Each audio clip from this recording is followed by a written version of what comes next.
Just be glad for all you have that's in today. Hey everyone, Connie here, and welcome to my blind reaction to JoJo's Bizarre Adventure, Vento Aureo, episodes 16 and 17. So yeah, we have 2 episodes this week because we missed last week's due to being sick and everything. And I'm excited for more JoJo.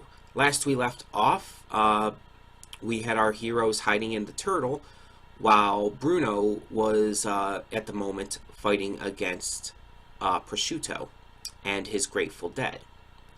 Pesci is knocked out at the moment, so Beach Boy is not really a factor. But that doesn't mean that he won't become one.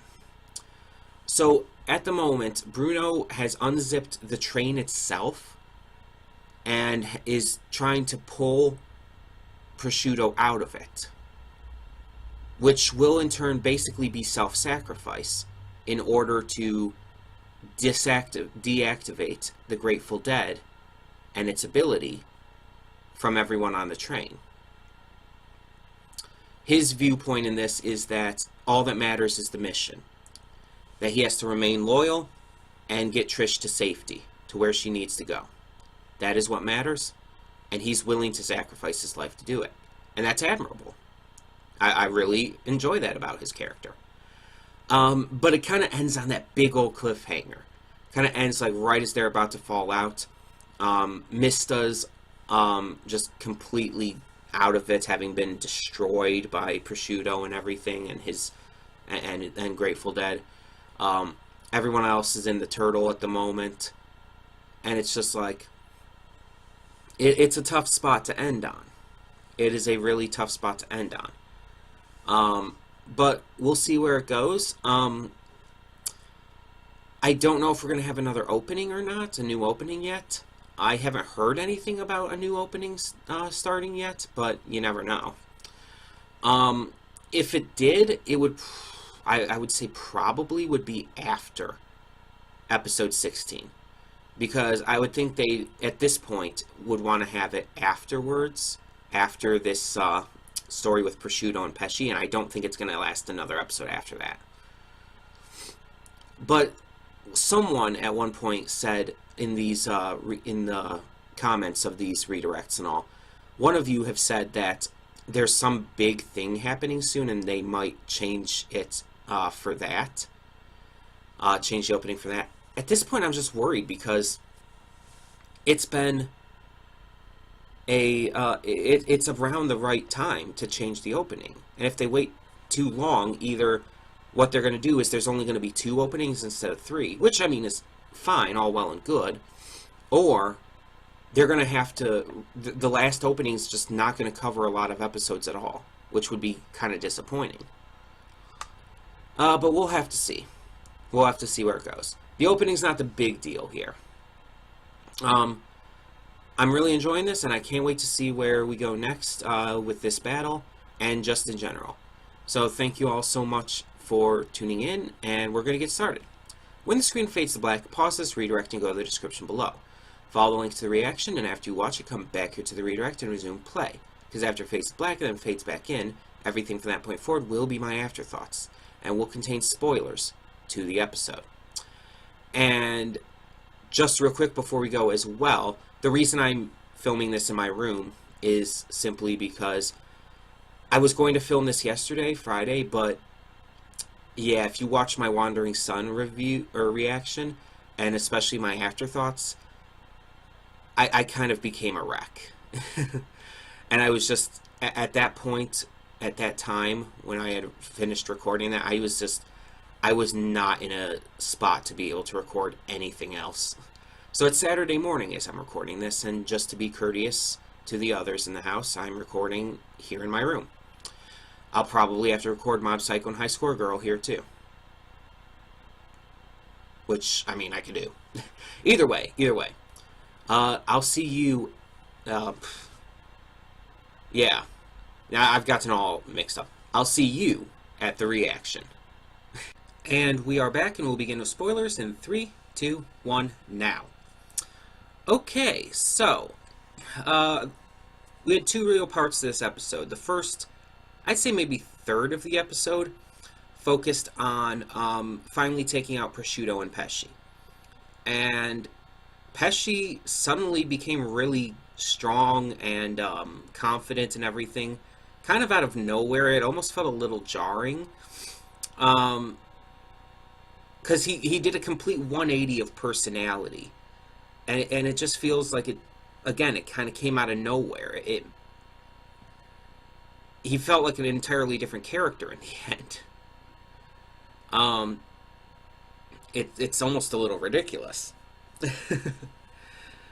But the way that Bruno managed to defeat them was really awesome, and I like that. And we also find out that that Trish does have a stand. We don't know its properties exactly. We don't know all the information. We just know she has one. But then we get to the second two-thirds of the episode. We have Melone. Melone came in, and he's now using his stand, Babyface, which, after a little research, I have found out is a reference to the musician Kenneth Brian Edmonds, who was professionally known as Babyface. Now, I do know who that is, it's just I didn't put it together during the reaction. He's not someone I've listened to a lot, if I'm being honest. I'm not, like, huge into R&B music as it is, but I've heard maybe a couple things of his here and there.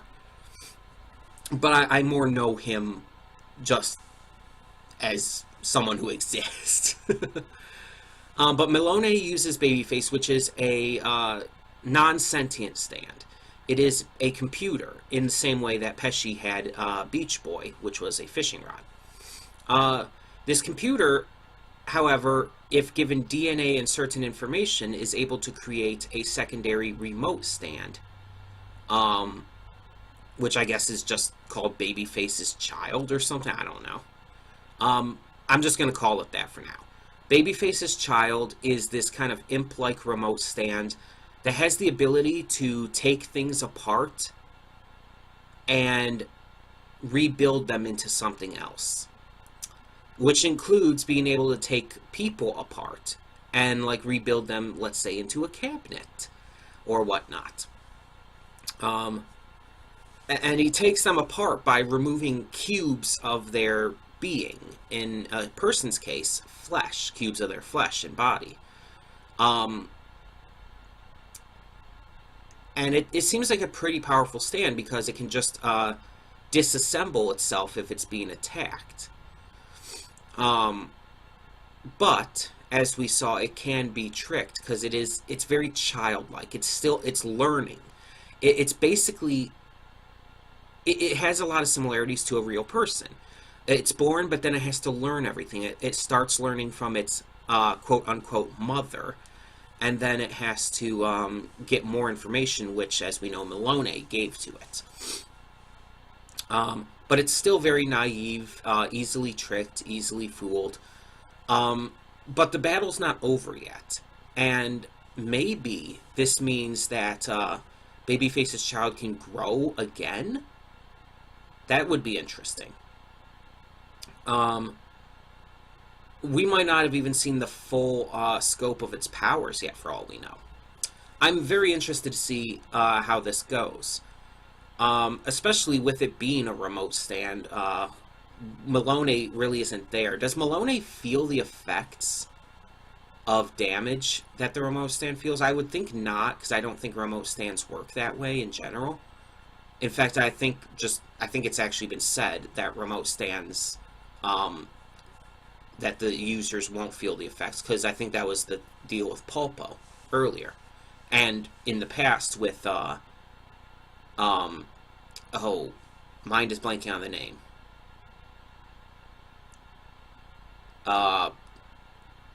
From part 4, the remote stand bites the dust. That's it. Bites the dust. So yeah, it's just, there's a lot that could possibly be done with this. Is each stand that that Babyface creates, is each remote stand the same, or could they have different powers? If it's the latter, then Babyface could potentially be a really powerful stand, being able to crank out children like that, all of whom would have different powers, and be able to go out there and do bidding.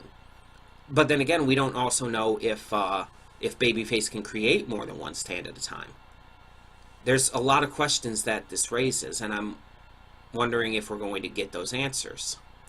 I guess we'll have to find out. But yeah, this is turning out to be really good and really interesting, and I can't wait to see where this goes. Now the thing is, Melone did call all of the other members of the squad. So I assume they're going to be on their way, which could mean a big showdown coming up. I guess we'll find out. So when the screen fades to black, wow, that was the completely wrong way to do that. I don't think I've made that mistake before. I've made the mistake of when I came back from the reaction, I've made the mistake of saying like, oh hi, welcome to the redirect. I've made that mistake, but I don't think I've made this one before. Holy crap. I don't know. Either way, thank you so much for tuning in. Tell me your thoughts on the episodes down in the comments below. Tell me what you thought of the new characters we got to meet. What you think of Babyface, and what you think of the final battle, the final episodes of the battle between Prosciutto and Pesci. And I just realized, by the way, I was only actually talking about the 17th episode. I really didn't talk much about episode 16, which was just more the battle, really, and Bruno working to take out the enemies. I mean, I didn't really talk about it. There's not a huge amount to talk about with the final part of the battle. I do like how Prosciutto was able to remain on the train in a way, so he could continue using his effects while Pesci took over the battle. That was fun. And in the end, though, Bruno had gained the upper hand when he defeated Prosciutto, so at that point it was over. But yeah, so far this has been a pretty good series in the JoJo continuity. I wasn't sure initially what to think of this one because of the designs, to be honest, but I'm really enjoying the story and the characters, and the stands especially. So yeah, tell me your thoughts down in the comments below, and thank you so much for tuning in. For now, I'm Connie, and I'm signing off. See y'all next time. And though you've come through many obstacles,